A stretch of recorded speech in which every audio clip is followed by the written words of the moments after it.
Nah, sometimes tuh orang-orang tuh selalu berpikiran gini kan, kalau saya misi, saya mulainya dari mana ya? Karena kalau pelayanan itu kan namanya tim, namanya misi. Jadi kita harus dicari mana yang paling cocok dan mana yang paling benar. Karena yang paling bagus belum tentu paling cocok. Saya merasakan bahwa hidup itu harus balance ya. Dan apalagi di profesi saya di industri asuransi, kita tuh mengenal namanya the whole person concept. Jadi manusia seutuhnya. Manusia seutuhnya itu apa? Pelayanan misi itu nggak usah yang muluk-muluk. Oh, saya mesti ngumpulin sembako berapa puluh kilo, saya harus ini. Nggak usah, kita mulai aja dari apa yang kita punya.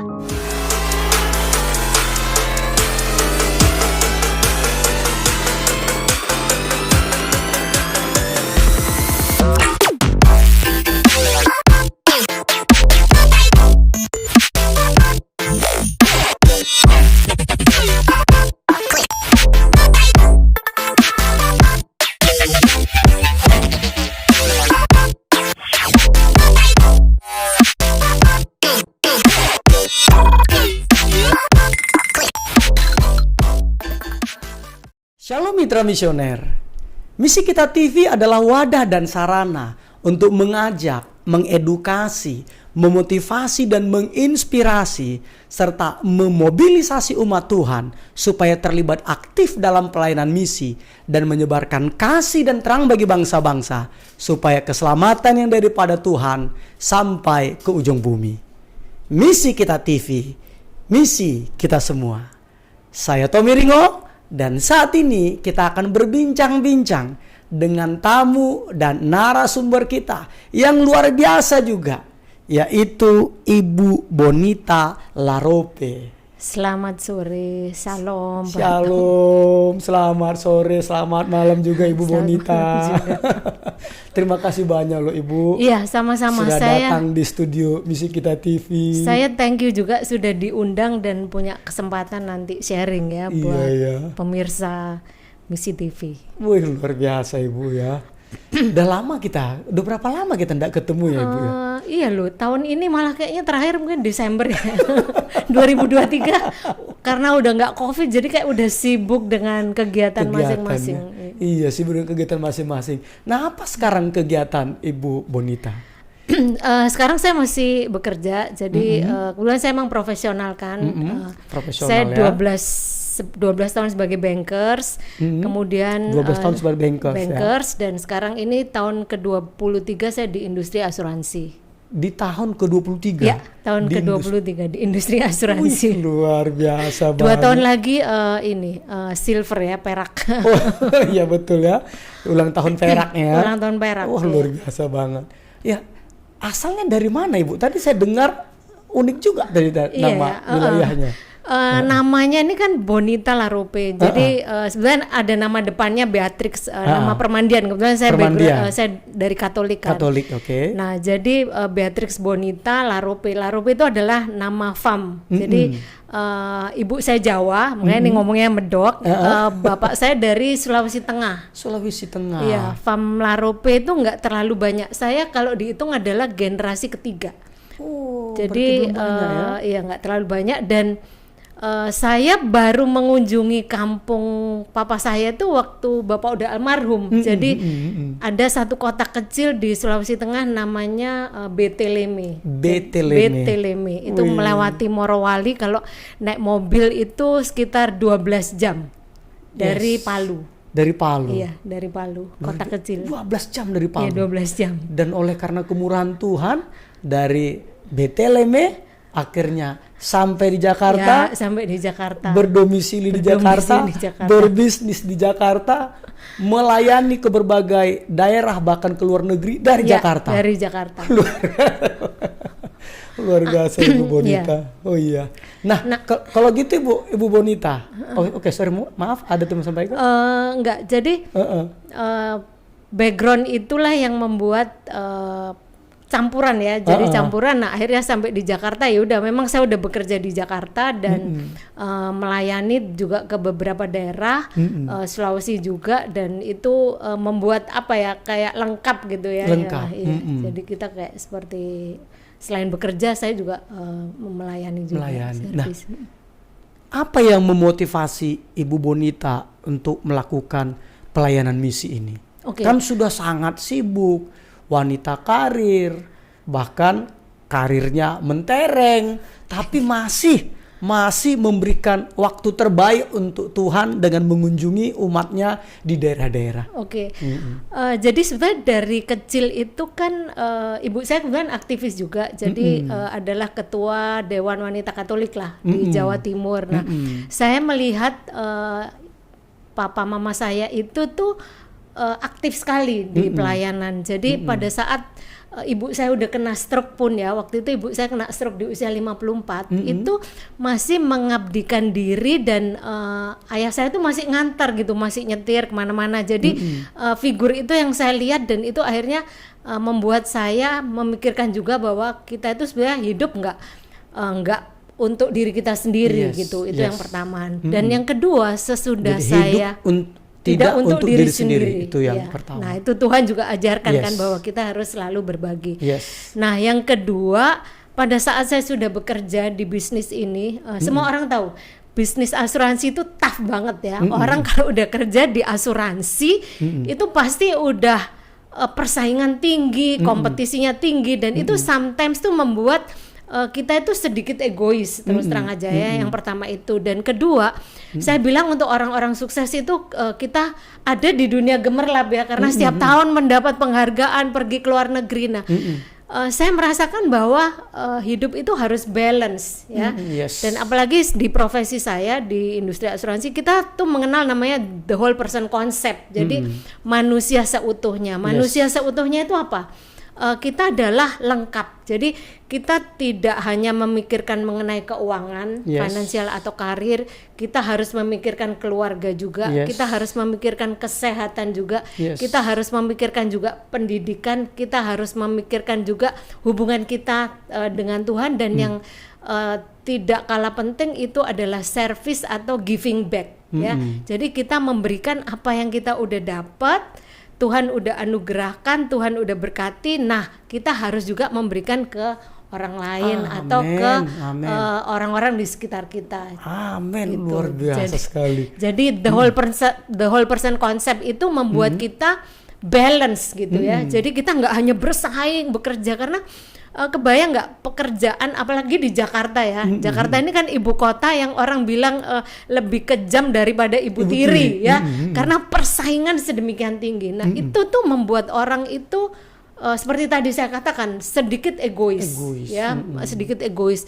Dan untuk kita membuat supaya balance, kita harus kita keluar dari zona nyaman, kita melakukan misi, kita memberikan manfaat juga untuk orang lain, dan dengan hal seperti itu akan lengkap lah hidup kita. Gitu sih Pak Tommy. Luar biasa banget. Luar biasa.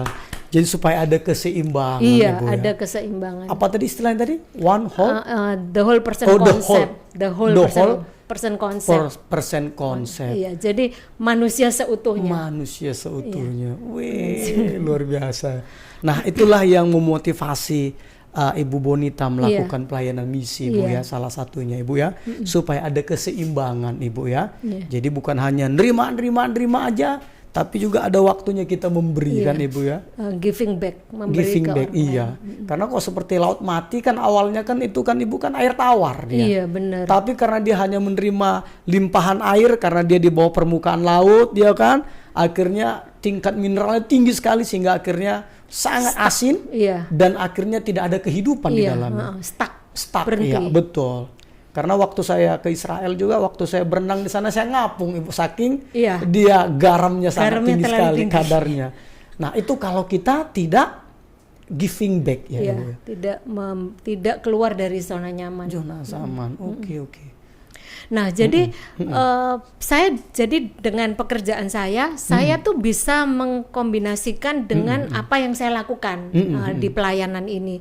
Memang beberapa misi kita lakukan seperti ke luar kota ya. Jadi kayak misalnya ke Palu, kemudian kita pernah ke Papua juga, kemudian pernah ke Kupang juga. Nah, salah satu yang saya connect dengan pekerjaan saya adalah saya bisa membawa para donatur dari luar negeri sehubungan dengan profesi saya untuk membantu. Kebetulan saya ada yayasan juga, namanya Yayasan Sentuhan Kasih Anak. Itu adalah bergerak untuk anak-anak prasejahtera, ya, terutama Yayasan untuk Sentuhan Kasih Anak, ya, terutama untuk anak-anak prasejahtera.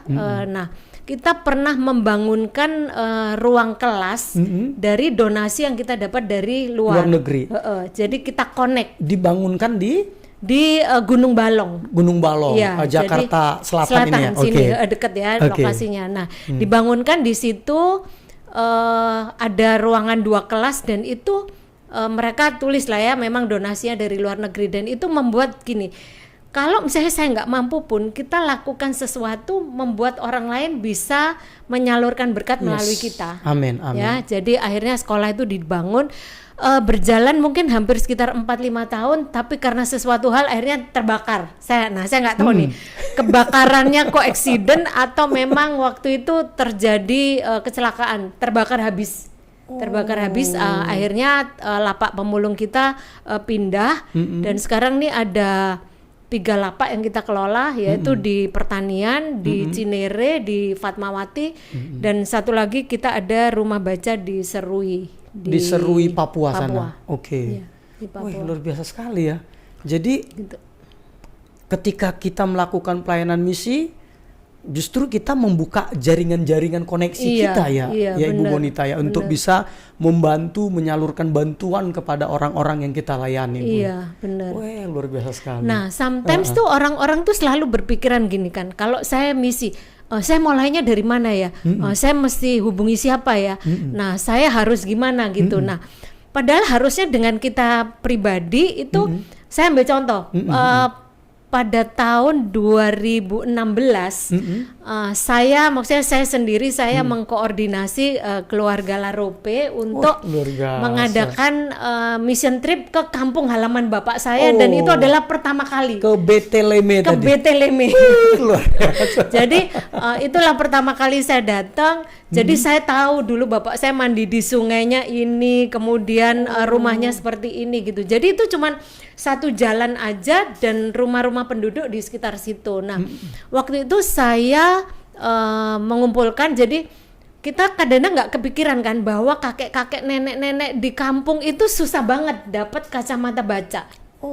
Nah, jadi saya bisa mengumpulkan itu, saya membawa 300 kacamata plus untuk dibawa pulang ke kampung. Dan saya kerjasama juga waktu itu dengan ada satu rekan saya, Nancy, di OCC, bisa memberikan bingkisan Natal untuk anak-anak. Nah, waktu kita adakan di sana itu luar biasa. Mereka nggak pernah kepikiran kan, udah sekian lama kakek-kakek kan susah mau ketemu untuk toko optik apa. Waktu saya bawa dan kita bagikan itu, mereka sukacita luar biasa. Nah, dengan hal itu kita ngerasa hidup saya kayaknya jadi sempurna ya, karena kan kita sudah berbagi kepada orang lain. Hal-hal yang seperti itu kadang-kadang nggak kepikiran kan. Jadi sebenarnya gini, pelayanan misi itu nggak usah yang muluk-muluk. Saya mesti ngumpulin sembako berapa puluh kilo, saya harus ini. Nggak usah, kita mulai aja dari apa yang kita punya. Karena selama saya mungkin udah lebih dari 2000, mungkin udah lebih dari 20 tahun juga ya saya melakukan pelayanan misi. Hal-hal sederhana itu kita bisa lakukan. Jadi nggak usah yang harus istimewa, terus harus yang besar-besaran, enggak harus mulai dari situ. Jadi dimulai dari apa yang ada. Dari apa yang ada. Yes. Jadi nggak ada alasan sebenarnya untuk terlibat ya. Iya, nggak ada alasan. Jadi kita cuman kumpulin aja waktu di kampung itu di Beteleme. Akhirnya orang-orang dari kampung-kampung sebelah semuanya juga datang kan. Kampung-kampung tetangga. Iya, kampung-kampung tetangga datang, dan orang-orang yang mampu pun akhirnya merasa juga, masa saya nggak berkontribusi. Jadi akhirnya mereka berkontribusi lah. Jadi kita kayak bikin makan-makan. Kemudian ada namanya, kita kasihnya itu modero ya. Jadi kalau orang lain bilang poco-poco, di daerah sana itu ada, dan saya itu namanya modero. Jadi benar-benar 2-3 hari itu happy luar biasa. Mulai dari satu misi aja. Nah itu tuh hal-hal seperti itu yang kadang-kadang membuat kayak kita itu jadi ketagihan ya, jadi edik gitu. Yes. Jadi kalau ngomong misi kita nggak ngomong aduh terus emang enggak, justru kayak lebih exciting gitu. Amen. Jadi lebih membuat happy. exciting untuk melakukannya untuk lagi. Exciting untuk melakukan. Karena dahsyat. wajah-wajah gembira orang-orang itu Yes. bisa kebayang sampai sekarang, Pak Tommy. Yes. Orang-orang yang udah mau baca Alkitab aja susah banget, tiba-tiba masih baca, aduh itu luar biasa loh. Iya, Benar-benar benar luar sekali biasa. ya. Bagi kita sepertinya biasa, tapi bagi mereka tiba-tiba mendapatkan kacamata, mereka akhirnya bisa membaca. Wow. Iya, kadang-kadang kalau kita aja, saya aja kacamata baca itu ada di mobil satu, di ini kan kadang-kadang suka nyelip-nyelip, kadang-kadang kita lupa mesti nyari, jadi kadang-kadang ditaruh. Tapi mereka dengan satu aja itu udah kayak berlian gitu buat mereka. Yes. Wah, luar biasa gitu, sekali. gitu sih Pak Tommy. Itu dia ya, langkah kecil menghasilkan perubahan besar ya. Bu. Iya, benar. Luar biasa, sampai ada tadi seperti apa tuh namanya, kayak poco-poco tadi. Iya, modero. Jadi Modero. mereka Luar biasa. Akhirnya orang-orang kampung sebelah itu juga datang ikut semua. terlibat. Orang-orang yang mampu secara finansial, mereka juga akhirnya berkontribusi. Iya, berkontribusi lah untuk makan lah, untuk apa. Luar biasa gitu. sekali Bu ya. Jadi memang ya menurut saya ya. Silakan, Ibu. Mungkin misi itu kan orang kadang-kadang masih nganggep bukan hal yang apa ya, mereka kayak susah terus mulainya gimana gitu. Nah makanya saya mungkin dengan sharing gini terutama bisa memotivasi juga bahwa ya udah kita mulai aja dari yang ada. Yes. Nah satu lagi gini, saya itu beberapa kali sebagai bendahara. Ya, jadi sebagai bendahara. Jadi saya bilang mission trip itu change my life, terus terang mengubah hidup saya karena apa? Pada saat saya mau mission trip itu kan biayanya berapa itu kan yang tahu saya. Iya, karena sebagai bendahara ya. Iya, sebagai bendahara kan. Udah ketar-ketir aja kalau orang Jawa bilang itu deg-degan. Aduh, cukup nggak gitu kan. Pernah nih satu saat yang waktu itu kita ke daerah Cianjur kalau nggak salah ya. Nah, waktu itu zaman segitu perlu uang 51 juta itu kayaknya wow banget gitu kan. Mau dapat dari mana? Karena semua yang kita lakukan misi itu masing-masing adalah dari donasi kita ya, dari kita untuk mereka lah. Nah, nggak kebayang waktu kurang 2-3 hari itu kayaknya masih jauh banget. Nominal yang akan dicapai itu kayaknya jauh banget gitu kan. Nah, pas udah hari hanya itu hampir terkaget-kaget. Pada saat kita udah nyampe Cianjur itu dana masuk, sumbangan ini masuk, dan itu ternyata berlebihan sekali. Dan luar biasanya itu kebetulan daerahnya itu banyak orang yang perlu kursi roda, kita sampai dapat sumbangan kursi roda, dan itu orang-orang merasakan luar biasa berkat dari Tuhan. Untuk orang-orang yang nggak bisa jalan apa itu mereka dapat donasi kursi roda. Nah, kenapa saya bilang mission trip ini change my life? Apa? Kadang-kadang kita sebagai manusia itu bener ngomong mengandalkan Tuhan, tapi secara mulut, secara iman tuh kadang-kadang masih bener nggak sih gitu kan? Selalu masih gitu. Nah, tapi sesudah saya melewati beberapa kali dan saya sebagai bendahara semua dana kebutuhan itu selalu tercukupi. Saya cuma tahu satu hal, andalkan Tuhan pada saat kita melakukan mission trip. Kita selalu berdoa bersama dan itu benar-benar tercukupi dari yang kita tidak pernah bayangkan sama sekali. Luar biasa sekali. Amin. Wah, luar biasa banget. Wah, itu pengalaman benar-benar pelayanan misi itu mengubah hidup Ibu ya. Iya, luar biasa sekali. Dan membuat kita itu enggak egois ya. Karena gini, kalau kebetulan tim saya lumayan banyak juga. Nah, kita kadang-kadang saya sebagai leader juga saya mengajarkan kan kita sebenarnya bukan bos ya. Kita sebagai leader tuh kan sebenarnya kita juga bisa sharing ke mereka. Nah, banyak kalau saya menganggap gini, kalau kita cuma hidup di kungkungan kerja sebagai profesional dan kita tidak mau melihat keluar, kita tidak mau melayani, egoisnya kita itu semakin tinggi. Nah, saya dengan melakukan ini, saya ajak tim saya. Jadi, nih saya udah mau bagi untuk anak-anak di pemulung, mau ikutan nggak? Ya, mau ikutan gitu. Jadi akhirnya mereka pun bisa tertularkan gitu, supaya bahwa dalam dunia kerja itu sebetulnya yang bisa dilihat itu hanya angka-angka, hanya uang, hanya mengejar karir gitu. Tapi sebetulnya banyak hal di luar sana yang kita bisa kerjakan dengan apa yang kita udah terima. Wih, luar biasa sekali gitu, Bu, ya. Pak Tommy. Iya, jadi benar-benar pelayanan ini benar-benar mengubah Ibu dan juga menghindarkan kita dari egois. Iya ya, karena soalnya harus kalau kayaknya itu emang mesti diresapi ya. Apa ya, kadang-kadang kan orang pelayanan saya gini, waktu awal mulai saya itu kan Pak Tommy tahu kalau di Katolik itu kadang-kadang kita itu nggak terlalu kuat untuk misalnya melakukan misalnya mesti khotbah atau berdoa gitu. Ya udah saya ikut aja gitu kan. Itu awalnya ya. Awalnya ya udahlah saya ikut aja gitu, cuman kayak tim penggembira lah ya. Nah, terus yang kedua saya pikir gini, kalau saya nggak ada tenaga atau keahlian yang mungkin sekarang saya belum punya, tapi saya ada dana sedikit, nah itu kan sebenarnya kontribusi juga. Amin, gitu. betul Mungkin sekali. itu kontribusi juga yang mungkin kita bisa bayarkan orang, misalnya untuk kita sekolah minggu ada orang yang lebih expert untuk mengajarkan, nah hal-hal seperti itu. Jadi nggak harus bahwa kalau pelayanan tuh harus bisa ini, harus bisa ini, harus bisa ini, enggak sih. Kalau menurut saya enggak, kita sebagai tim penggembira juga memberi semangat, terus kita memberi donasi, itu pun adalah salah satu bentuk pelayanan. Dan upahnya sama di hadapan Tuhan karena kan ikut terlibat kan Ibu kan. Karena seperti firman Tuhan bilang, orang yang pergi berperang dengan orang yang menjaga barang upahnya sama. Kan begitu kan? Nah, jadi benar sekali. Walaupun istilahnya tim penggembira, tetapi karena kita melakukan tulus ikhlas, wah itu luar biasa. Mahkota luar biasa. Upahnya dari Tuhan kan gitu Ibu, daripada kita melakukan tapi ternyata untuk pamer, wah itu lebih bahaya kan gitu Ibu kan. Benar. Itu lebih bahaya. Nah kemudian gini, pada saat kita melakukan mission trip, belajar juga buat semua, kita akhirnya tahu masing-masing sifat orang, terus terang aja ya, karena kan pada saat kita cuman ketemu aja, kita nggak mengetahui secara persis. Nah, pada saat kita ketemu itu kemudian pasti beda pendapat atau usulan ini itu kan pasti ada. Nah, pasti ada gesekan.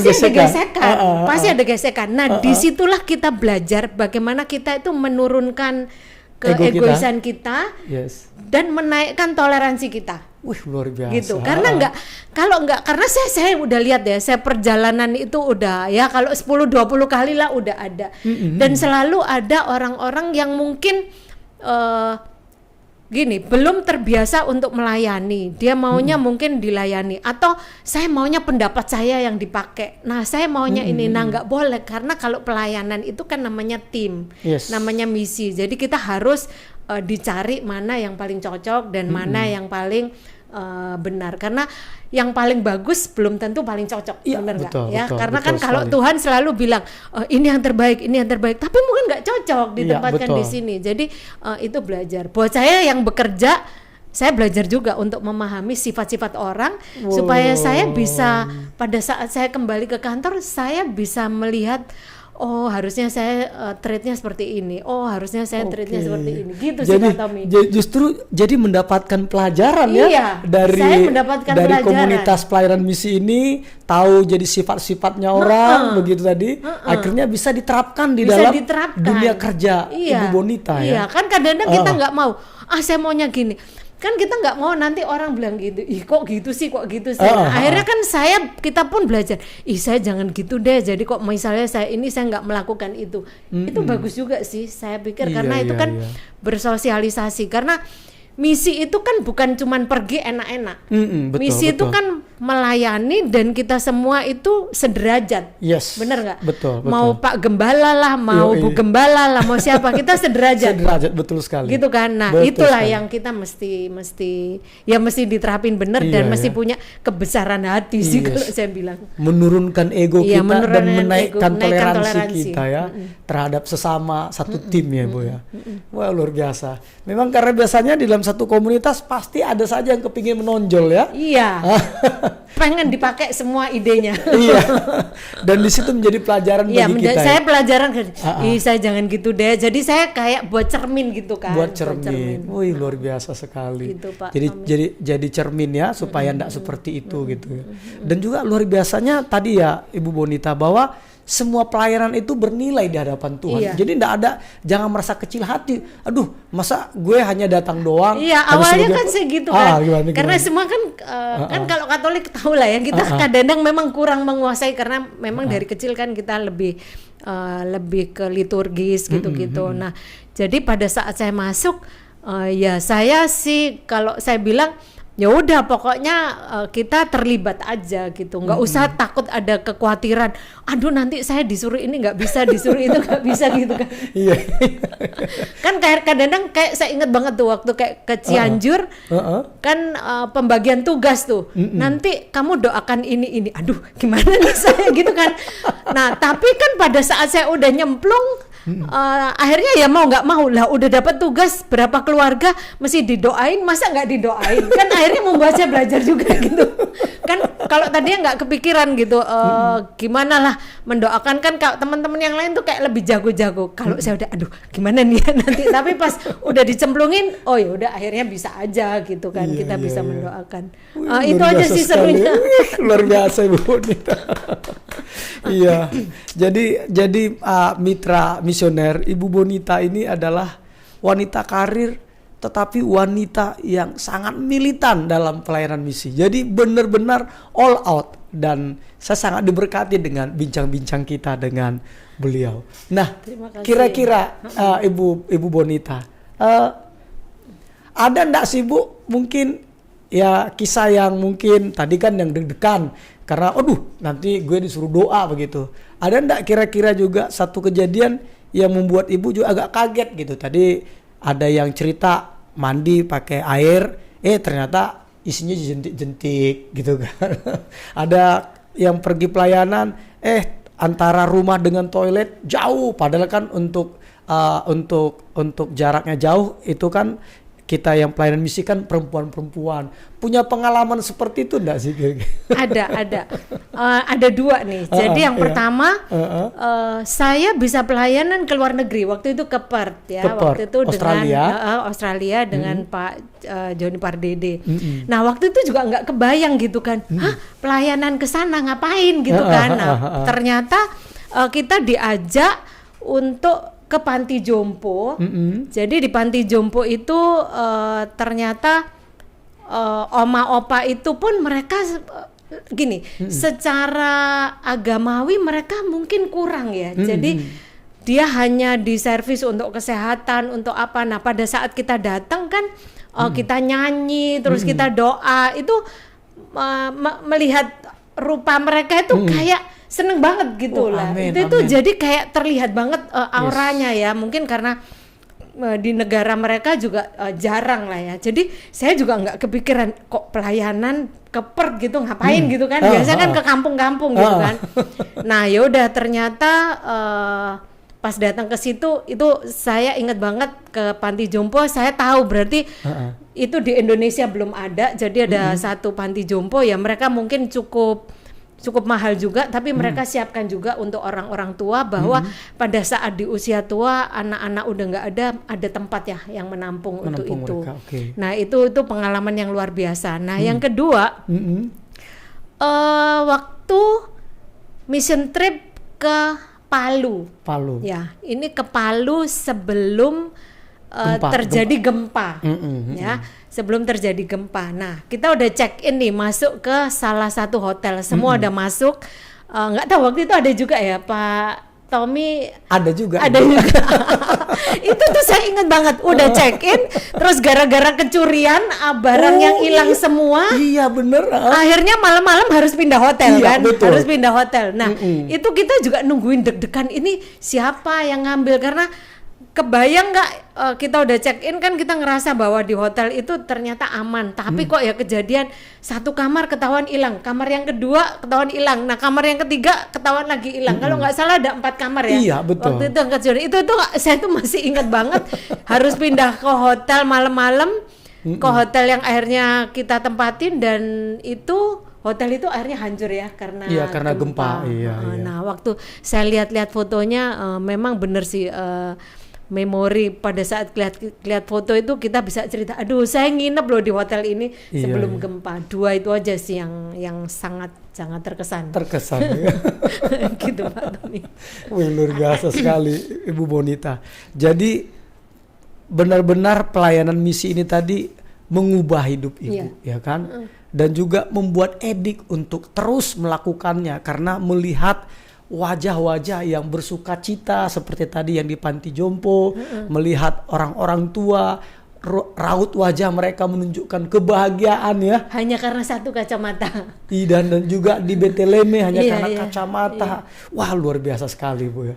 Nah, kalau begitu Ibu Bonita, mau berapa lama Ibu mau melakukan pelayanan misi ini?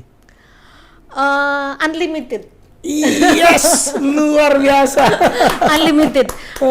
Kan hidup selalu harus jadi berkat. Amen. Jadi selama masih mampu, selama Tuhan masih percaya, kita harus melakukannya. Amen. Amin gitu. Luar biasa sekali.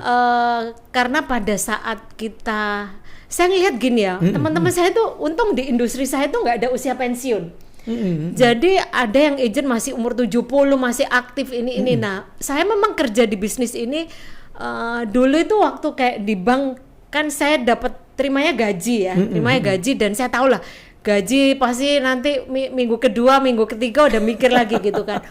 Nah, pada saat itu pun pada saat pelayanan tuh masih ngitung-ngitung gitu. Kalau saya pergi nanti cukup nggak ya, ini nggak ya, cukup nggak ya. Nah, akhirnya saya makanya masuk ke industri asuransi itu yang memang kalau di kita kan di sini ukurannya bukan salary tapi adalah income dari apa yang kita udah lakukan dan dari tim. Nah, cita-cita saya sih memang saya punya free time dan saya punya financial freedom gitu financial freedom, untuk bisa melakukan pelayanan ini seterusnya sih selama saya masih mampu. Yes. Gitu. Luar biasa sekali Bu. Itu memang cita-cita. Yes. Dan akhirnya ya sampai hari ini yang Tuhan bela, Tuhan tolong. Tuhan selalu cukupkan. Iya, karena kalau saya lihat Ibu karena kinerjanya sangat bagus, udah sampai keluar negeri segala ya. Ini baru pulang nih kemarin 2 minggu ke Swiss, ke Eropa lah, itu juga reward dari kantor ya. Itu luar biasa. Nah, makanya saya bilang balancing, saya habis pergi reward, nanti akhir bulan saya giving back ke Toraja. Giving back ke Toraja. Jadi akhir bulan Juni ini Iya. Wih, luar biasa Ibu ya. Gitu. Jadi benar-benar balancing itu sangat penting sekali Bu ya. Iya. Tapi Ibu Bonita, kira-kira dari pelayanan misi ini, tadi kan sudah cerita tentang barang-barang hilang, ya kan? Nah, ada yang jengkelin enggak sih Ibu?